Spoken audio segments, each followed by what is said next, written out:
Okay, hey guys. So, quick update lang tayo. BTC, possible setup natin. So, 1 hour time frame. So, meron tayong plotted na dito na supply and demand.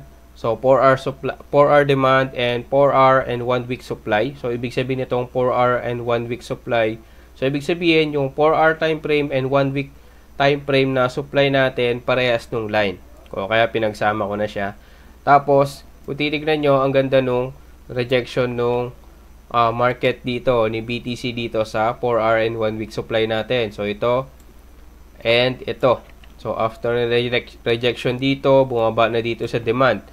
4 hour demand natin. So kaya kung titignan nyo, possible rejection. So ngayon, I'm looking for long position dito and target natin is yung supply na 4 hour and 1 week supply dito. So yun, quick update lang tayo dito. Key level ko 114,553.9.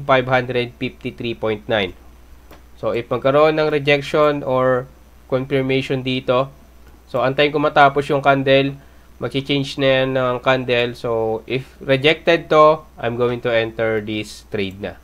So, that's for BTC. Okay?